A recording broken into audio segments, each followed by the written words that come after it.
Well, greetings and welcome to the Dividing Line. It is good to be back here in Phoenix, Arizona, and right above my head, right there. Okay, right there. There. Okay, all right. Now it's not above my head anymore. Now it's over my shoulder with this shoulder. No, that shoulder. It's reversed. What can I say? It's different up there. We have a new addition to the background here. And I if I turn away, you can't really hear me. But that is so cool. And did you notice the TL on it there? You saw the TL on it there. So do we still have any of his? Oh, have we? In fact, I think we were playing some of his music before the program earlier. Not today, but I mean, yeah. So, but Todd Lindstrom has blessed us with a number of his talents and the music, and I don't think you should be able to do that many things. I can't do that. Yeah, I can't do that. I couldn't touch that with a 10-foot pole, and that's just he had to email me. Can you do that, John?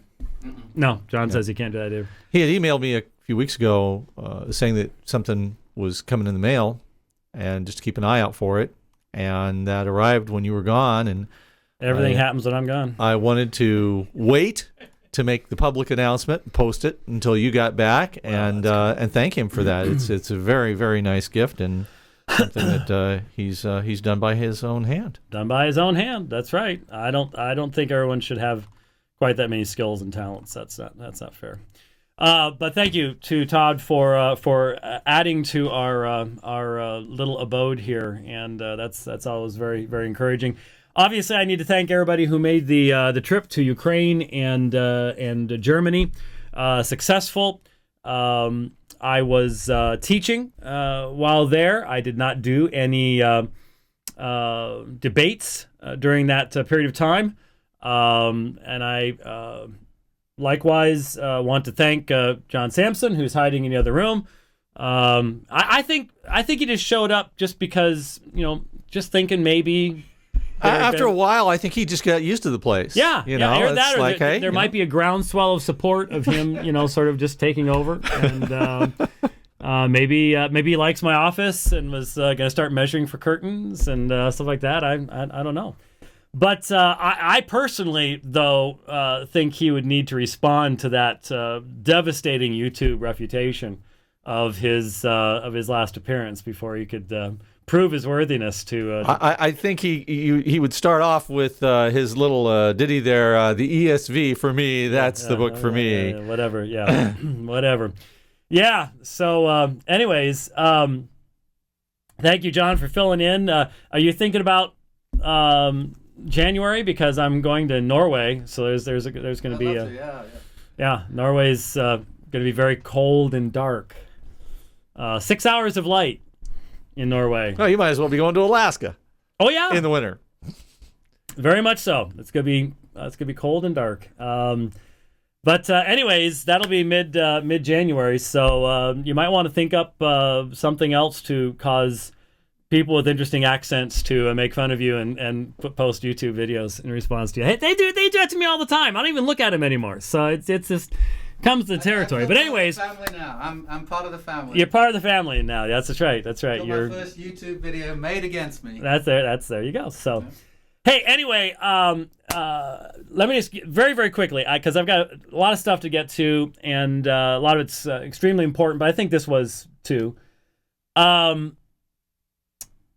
have it good here. We're not sitting here expecting the lights to go off at any particular point in time. And as some of you may know, I got to Ukraine. I preached on Sunday there, and on starting Monday, we were just starting class, and the class was on the Trinity, and I was going to have live translation, which means that my dear brother Nick. If you followed any of the, I've posted the sermons that I've done at the church there in Kiev, and if you've seen any of those, then you've seen Nick translating for me. And I first met Nick when I taught textual criticism at EBTC. I'm wearing an EBTC shirt today, see? The European Biblical Training Center in Berlin. And I was just so impressed with this young man because he goes in this other room, listens to me on a microphone, and then he live translates me into Russian for 8 hours a day on textual criticism. That is not easy to do. That is not easy to do. And we've worked together a number of times now, and we have become, I hope he would say, dear brothers in the Lord. Despite the fact that we also went to a gym in Kiev together and we rowed against, R-O-W-E-D, rowed against it. Yeah. And he's still my friend. At least I think he is. I'll have to see if something comes up on Twitter saying, nope, never going to speak to you again. But anyways, Nick was going to be in another room and live translating the whole class on the Trinity.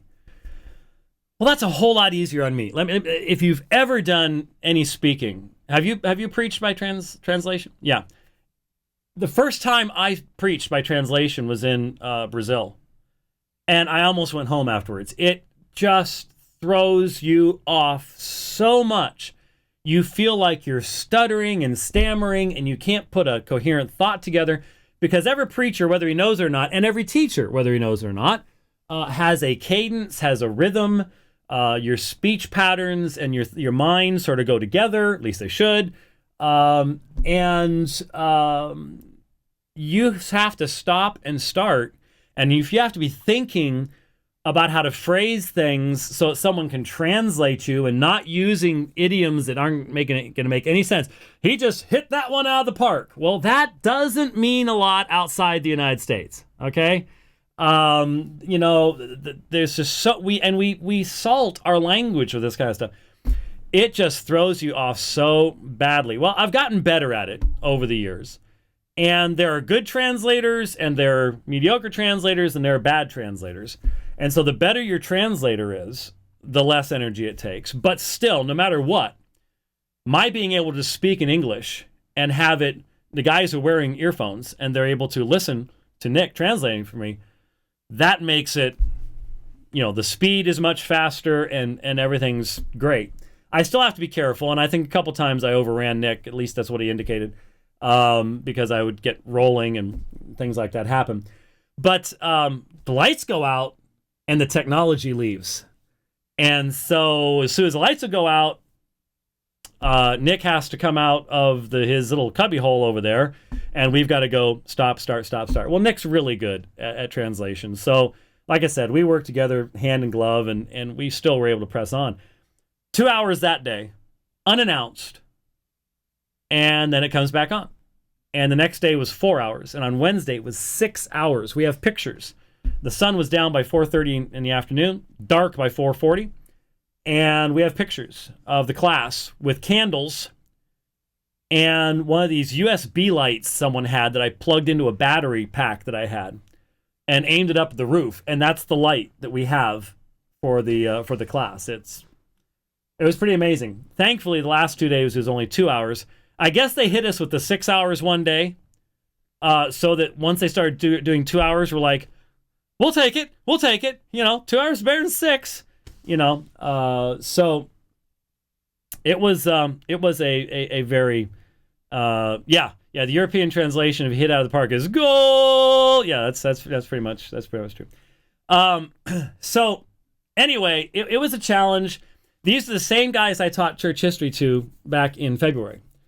And so I've gotten to know them, and they're special brothers in the Lord. And even though we don't speak the same language, I've gotten to know their personalities some, and it's really neat. It's a tremendous opportunity for me, and it's good for me to teach. I think it's good for me apologetically to be teaching these classes, but also, knowing what's going on over there helps give me a little better perspective on things. And so pray for the folks there in Ukraine. I mean, they're obviously in a very difficult situation with the war going on there, and it is a war. There's only, I think, a couple days ago was the first day since the ceasefire that no one died.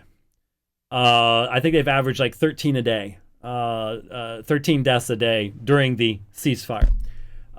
So it's a very tough situation, and I certainly look forward to going back there again in the future and continuing to assist there. And then we flew along with Nick.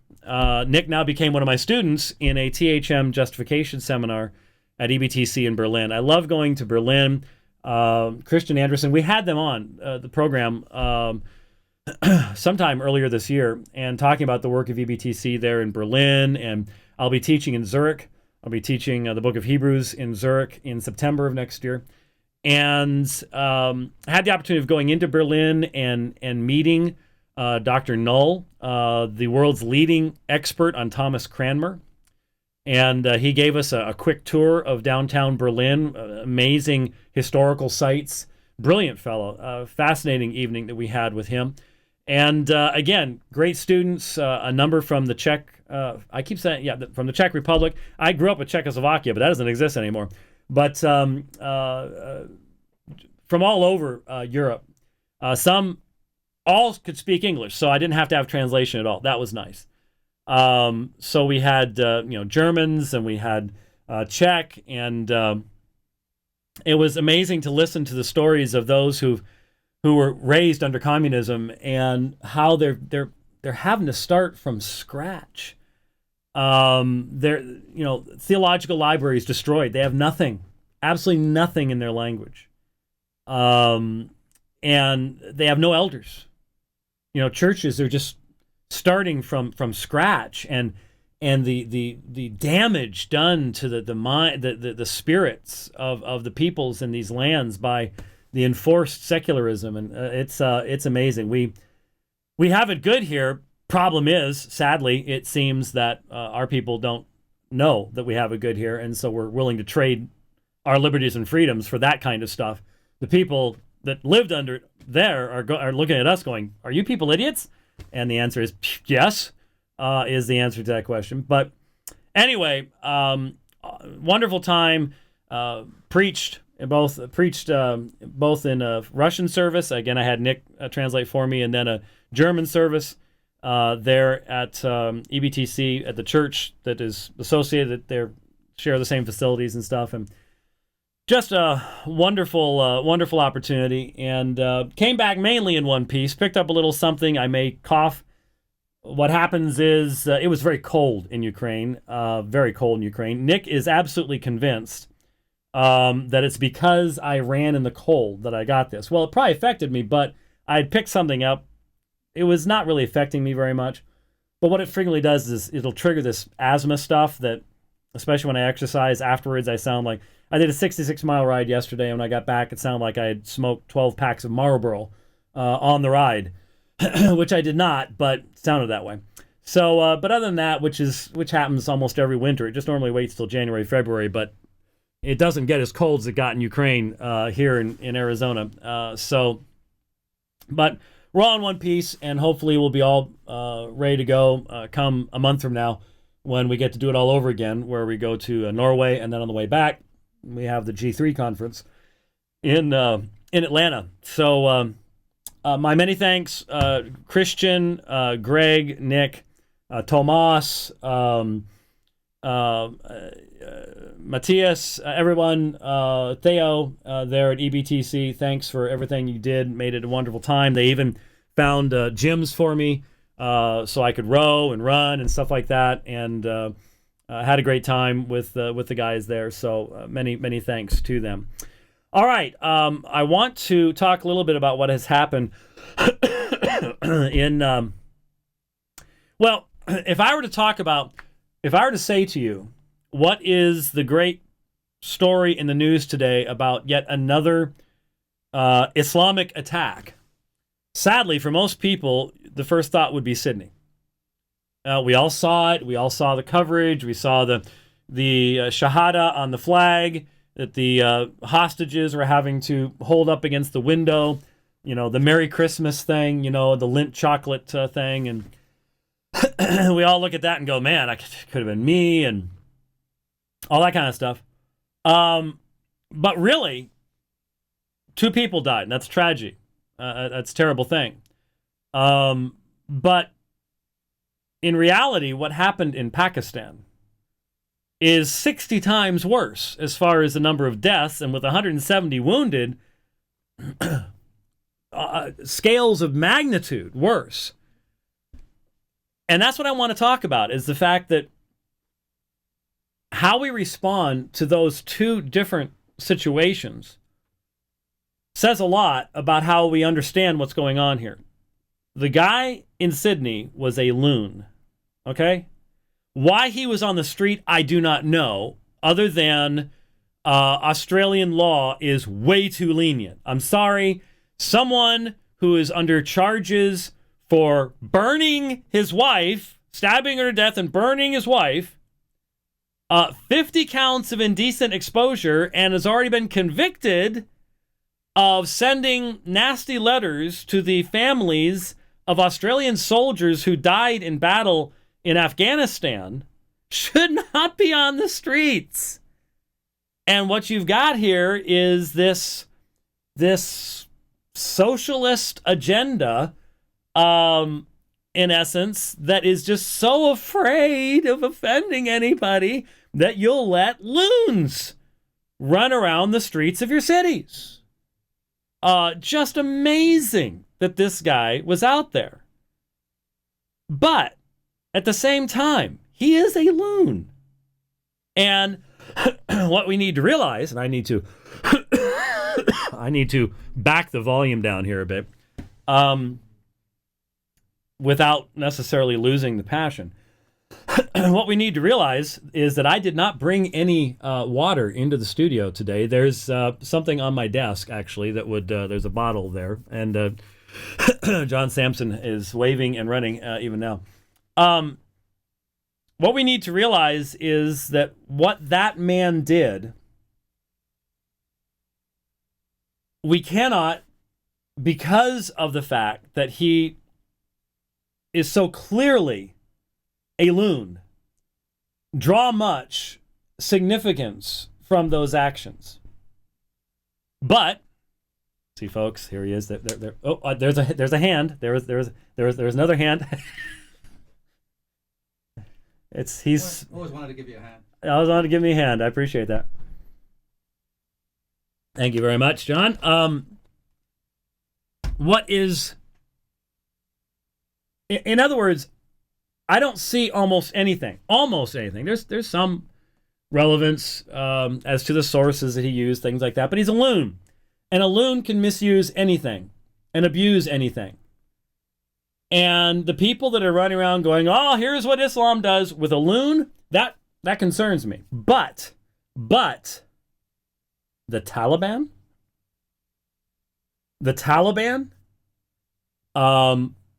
multiple numbers of people attacking a school, and the vast majority, probably all, of the victims of the brutality that was unleashed in that place were Muslims.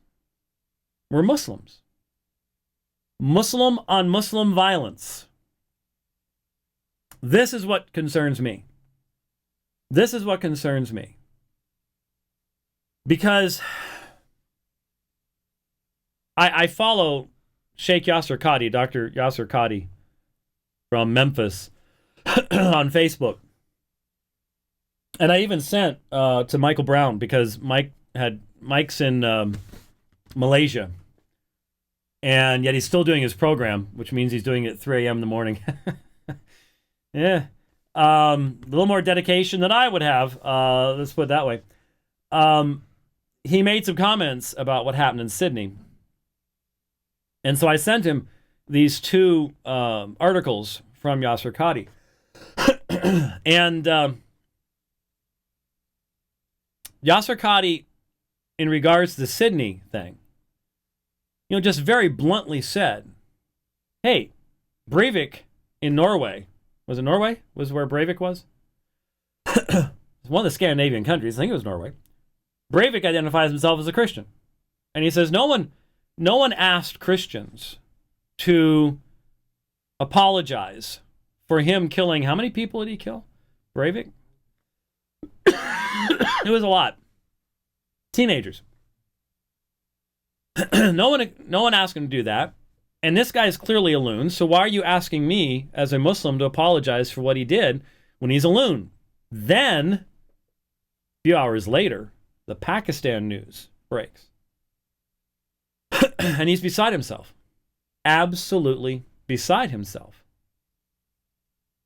With rage that anyone would do this in the name of Islam, because he can see these aren't loons.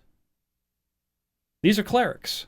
These are these are people who should know better from his perspective. But they can't be identified as loons in the way this other guy in Sydney was. Every time this happens, I try to maintain a balance that I'm pushing I'm pushing a big rock up a hill to do this. I really am. It's very hard because it is so easy to give in to the temptation of developing the us versus them. It's so much easier, just throw them in all in one pile and take up the clubs and start the warfare. Far too few of us are praying to God that he stop the murder of Muslims in the world. Because the primary victims of these Al-Shabaab and Al-Qaeda and ISIS and Boko Haram, do they kill Christians? Sure do. They kill apostates who have converted to Christ. They sure do. Our hearts break. But the vast majority of their victims have no hope of eternal life at all because they're Muslims. They have not been given. They've been given a false hope and a false Jesus. They cannot save. And it just seems like for a lot of us, even us Christians, yeah, I think it's natural for us to go, oh, Christians are dying. This is terrible. We need to bomb these people. But when it's, oh, Muslims are dying. Yeah, well, what do you get? Muslims killing Muslims. I think we have to consider our own hearts at that point and ask where our priorities are. And then we really have to ask ourselves, how much does truth really matter to us? And how much does balance really matter to us? Will we control our emotions? If we allow our detestation of these folks, bye, John, see you later, hasta la vista.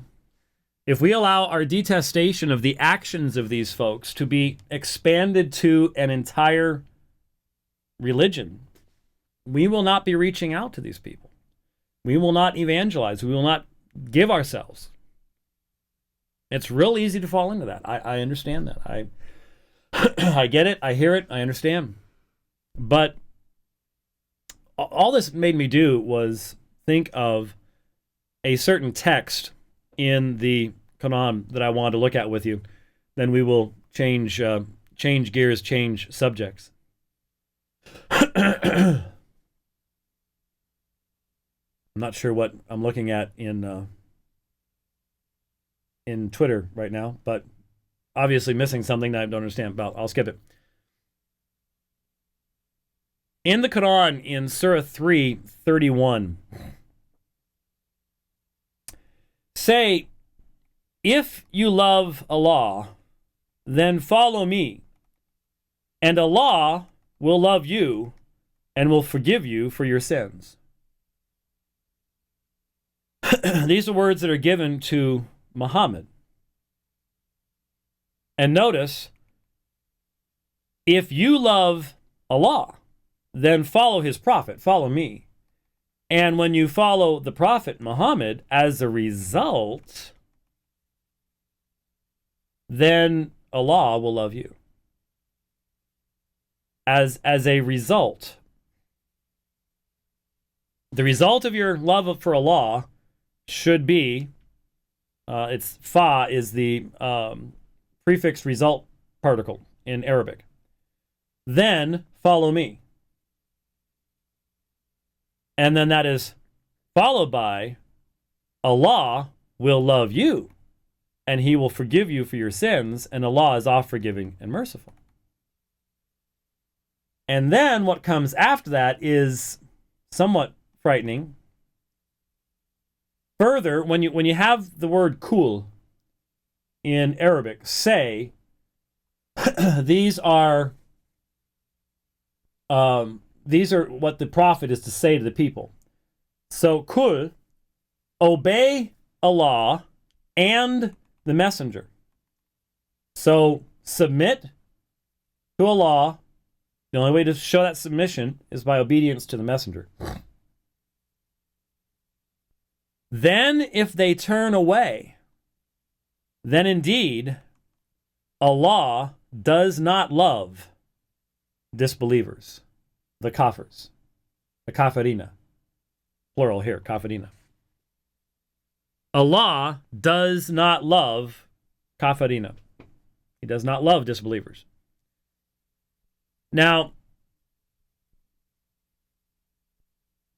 the best construction that I can place upon this, you might say, why would you even try? Because if you're prepared to deal with the best construction, then you have a solid footing upon which to deal with lesser constructions. If you haven't thought about the best possible interpretation, and you've gone for the lowest interpretation, the easiest one to go after, and you encounter a smart, well-read proponent on the other side, you're going to look very foolish. So you go for the best argument first, and that will always put you in the proper stead to respond to lesser arguments below that. Does that mean more work? It does. Why do it? Because I think the gospel is worthy of it. Best possible construction I can put upon this is that if they indeed turn away, so in other words, the only unbelievers that are being referred to here are those who have already been given a clear testimony of the truthfulness of Allah and his prophet. I'm speaking from the Islamic side.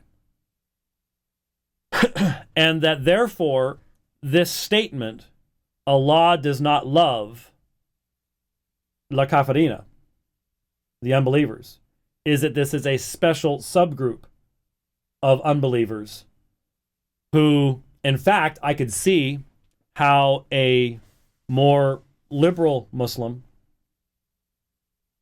living in the West might look at this and say, well, might look at this the same way some Christians look at the unpardonable sin. I asked my class in Ukraine, I asked them, can anyone today commit the unpardonable sin? And we were talking about the Holy Spirit. So we were talking about the relationship of the Father and the Son and how you can blaspheme the Son of Man, but blasphemy against the Holy Spirit cannot be forgiven. And so I was trying to get them to think through what blasphemy of the Holy Spirit was. And a couple of students had the view, which is not uncommon today, that no one today can commit the unpardonable sin. Why? Because it was a sin against such an amazingly grand, bright, full revelation of God in Jesus Christ. They were right there, Son of Man. They were identifying him as acting by the power of Beelzebub, and that kind of excuse me, that kind of revelation is not available today, so you couldn't do that.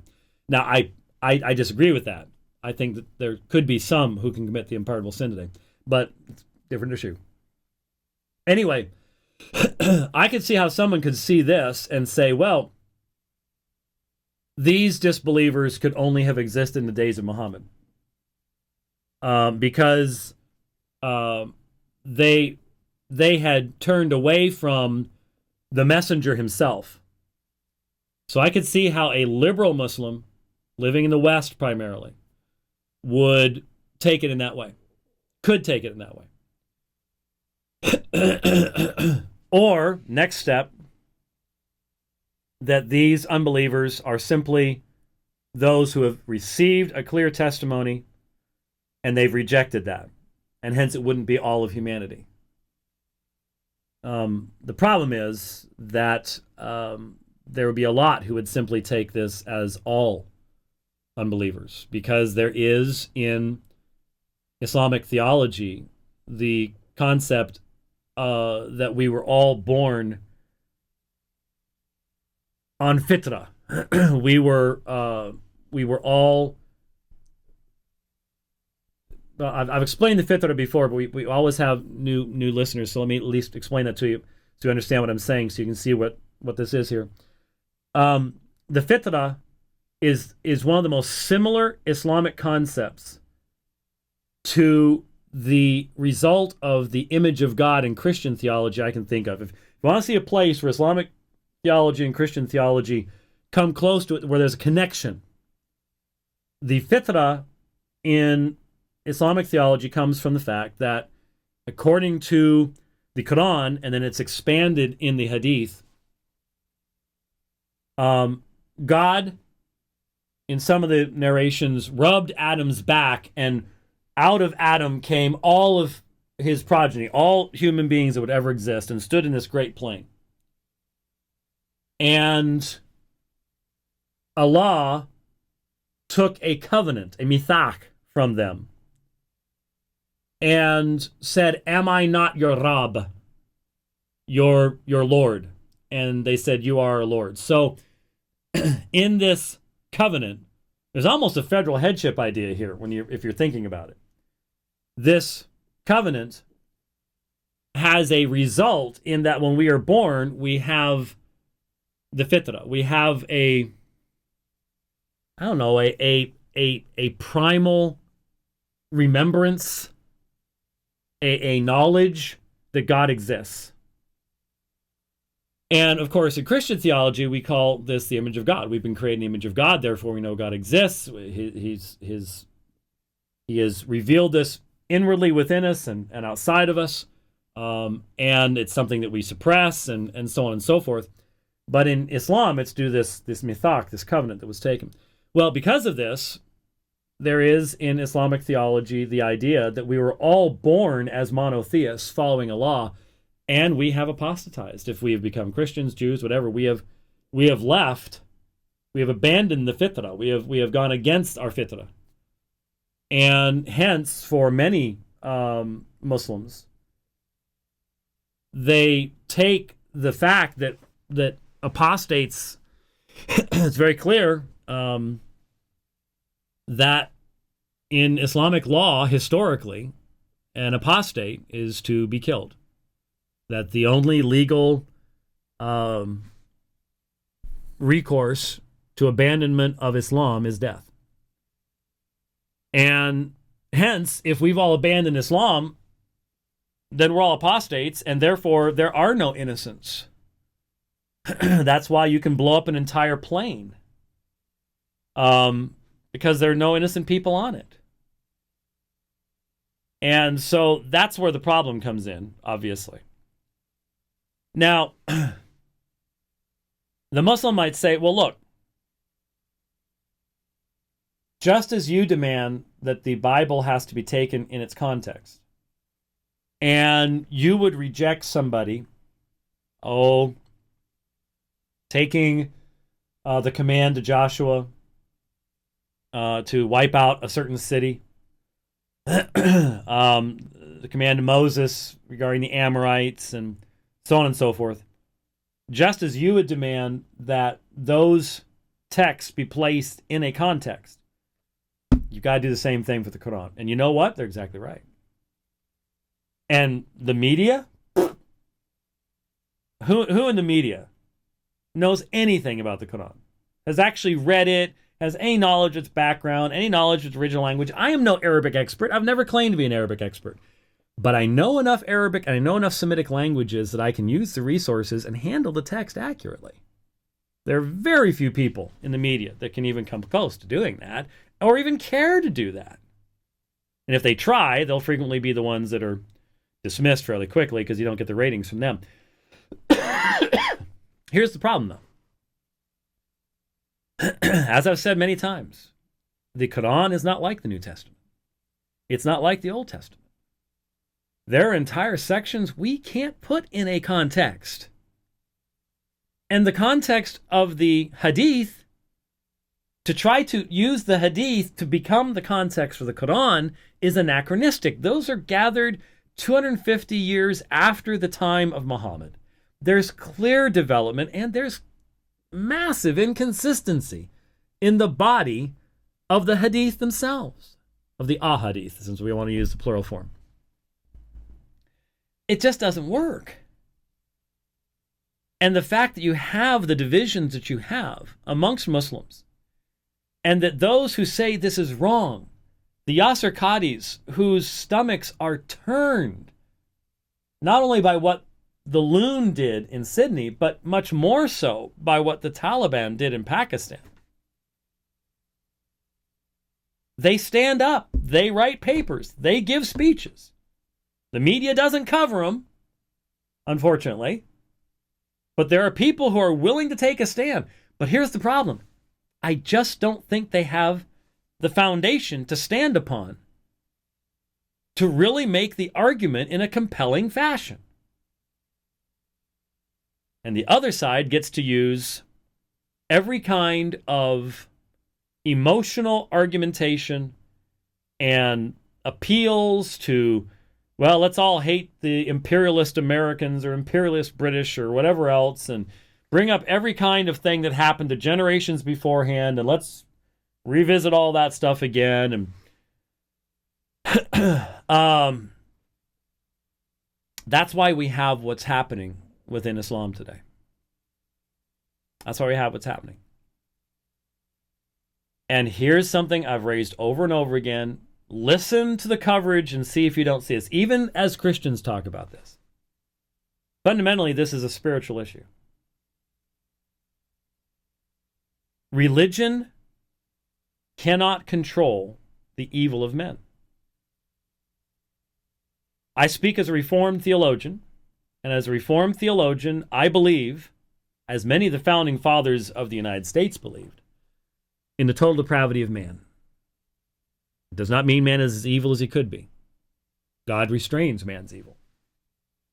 But what it does mean is that every aspect of man's being, not just his body, not just the fact that we decay and die over time, his mind, his will, his heart, his emotions, every aspect of man is impacted by sin. We cannot save ourselves. Our best morality will turn into self-righteousness, and some of the most evil men in the world were self-righteous men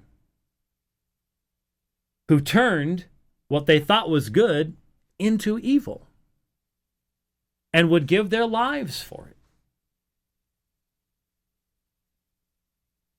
And so, despite the fact that everyone else is now stealing this and they don't care that I have a copyright on it, theology matters. And here you see exactly how theology matters. Because without regeneration, without that radical change, you have a religion that is struggling to deal with the fact that its adherents can engage in absolute gross evil without giving you a way of saying, clearly these people were false professors of our faith. What is a false professor of Islam? What does he look like? As long as you say the Shahada, La ilaha illallah wa Muhammadan Rasulullah. Say it in the presence of witnesses. Fulfill the 7. I believe it's true. You're a Muslim. Doesn't change the heart. Doesn't bring about regeneration because they don't believe there's a need for regeneration. Because they deny that man is fallen and dead in sin. That's why you don't need a mediator. That's why you don't need the cross. That's why you don't need the resurrection. That's why you don't need atonement. It also means you don't really have any way of explaining. I mean, some guy who calls himself a Christian goes out and does what the Taliban did or what the guy down in Sydney did.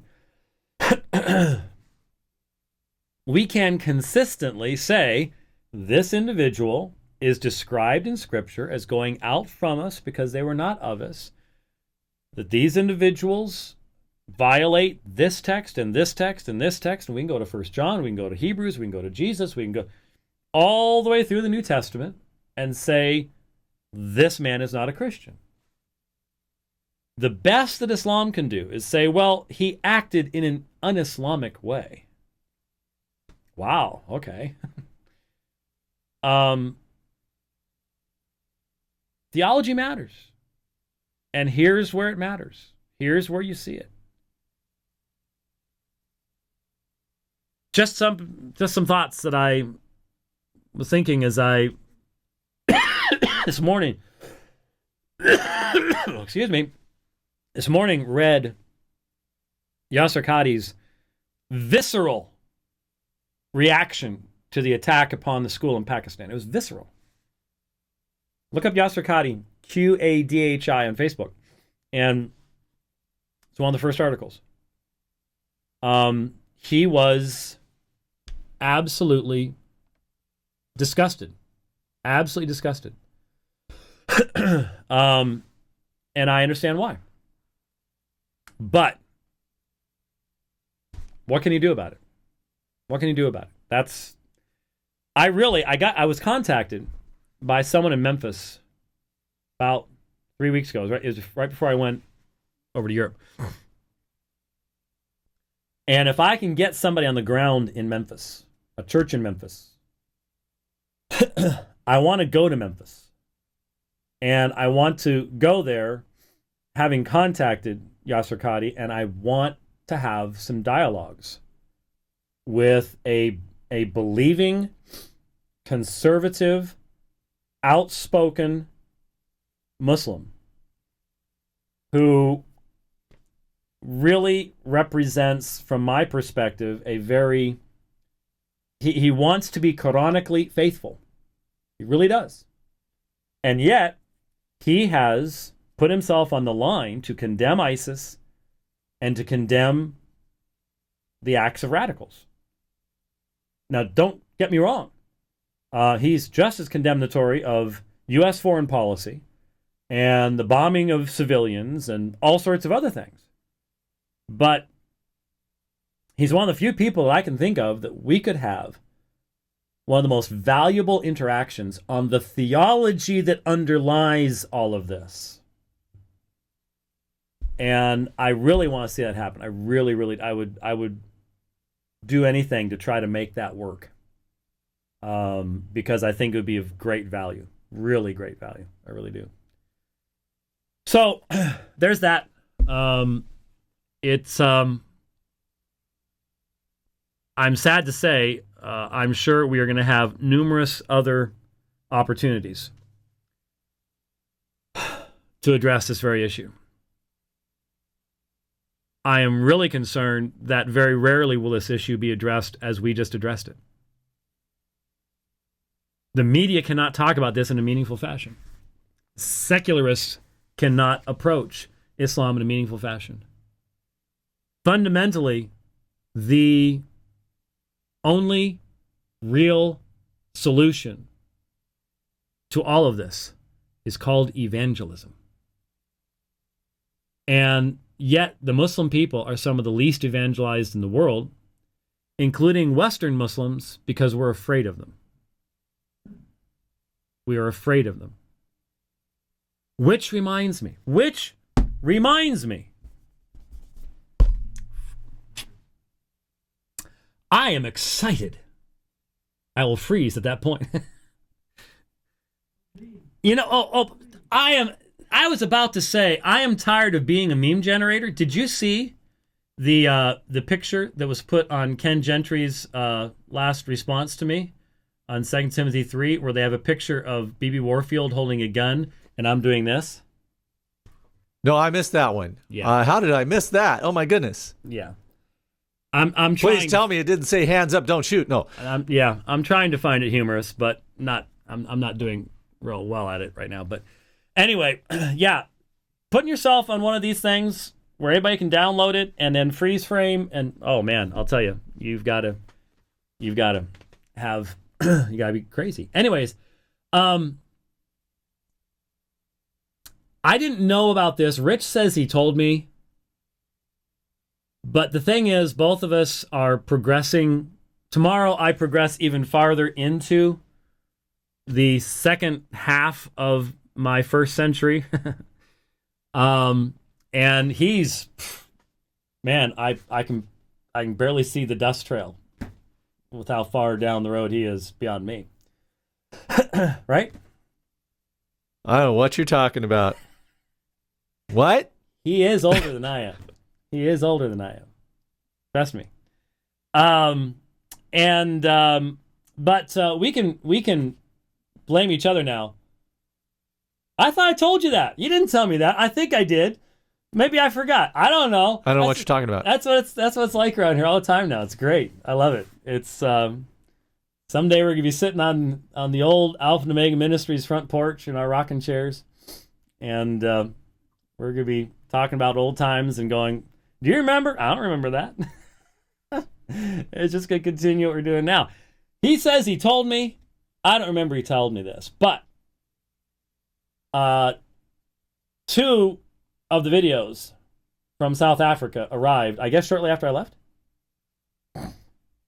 Somewhere in that general vicinity. Okay. Yeah. And they are now on our YouTube channel. And as soon as we are done with this program, I am going to be blogging them and Facebooking them and Twittering them. I'm gonna even fire up Google Plus, which I never use, but I'm gonna fire it up anyways. And they are 2 of the most useful Islamic debates we've ever done, and I'm gonna ask for your help.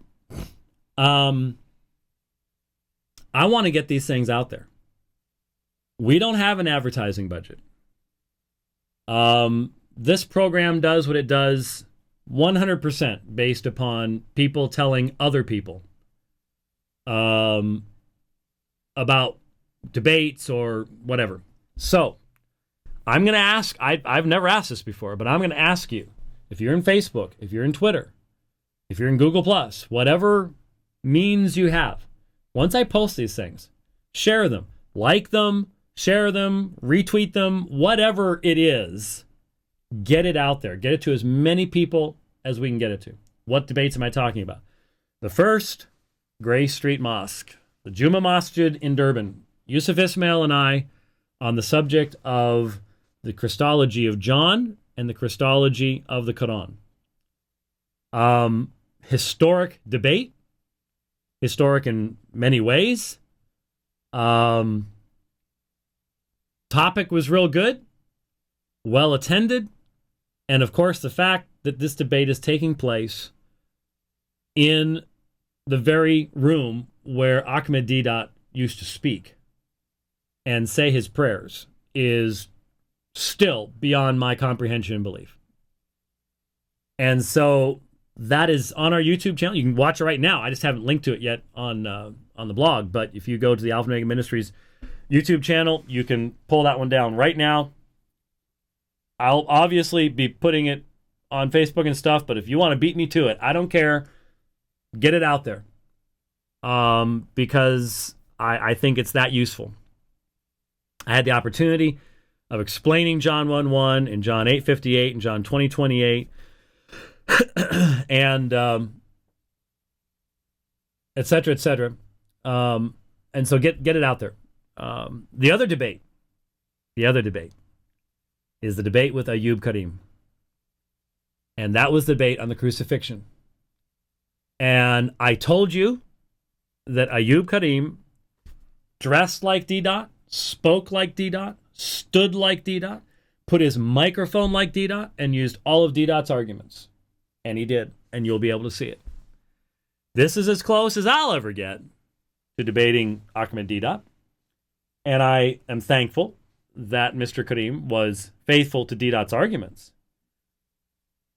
But that also means that D-Dot's arguments, which are laughably bad, were torn apart consistently by the facts, just by the simple facts. We've done on this program, we did it in Durban, South Africa.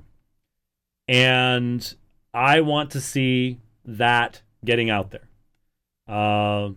I just saw the first tweet pop up with the debate with Yusuf Ismail at standing in front of the Qibla in the mosque that until just recently was the largest mosque in the southern hemisphere of the world.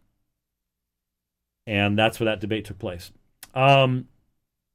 So, want to get them out there. What? We were busy beavers while you were gone, and just while we're in the mix here, we remixed the debate with Shabir Ali. Well, you put techno behind it or something?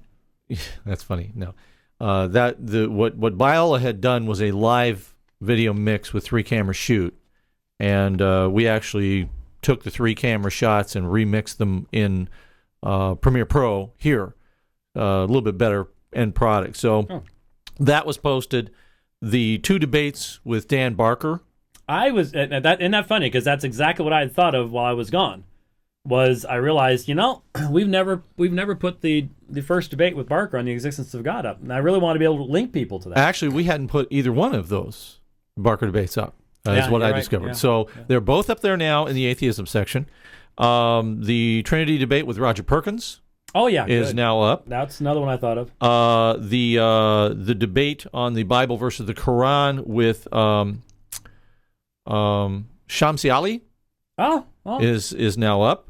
The debate with back up the truck here. Don't do that. All right, back away. No, don't do it. Hush. Why am I drawing a blank on his name? I don't know. I don't either. Well, Saeed. Yes. That's the one where we have a clip. You just want to stick it to him from the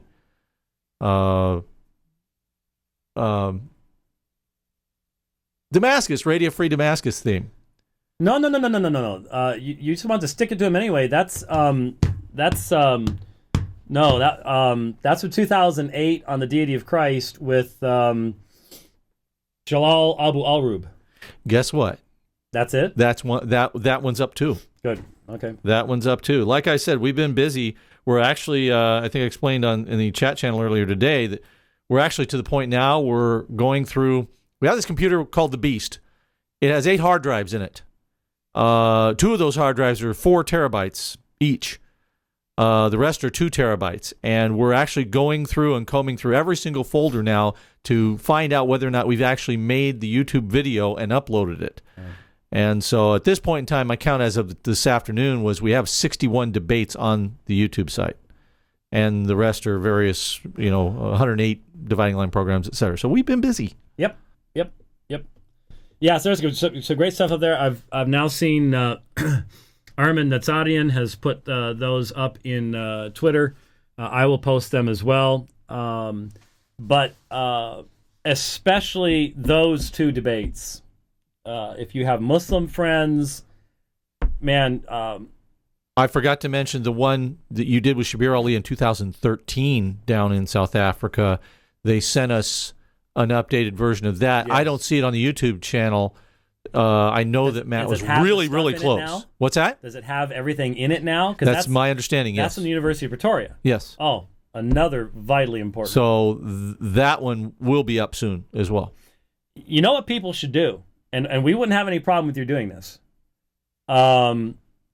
Because what's the difference in someone watching it online or you handing it to somebody?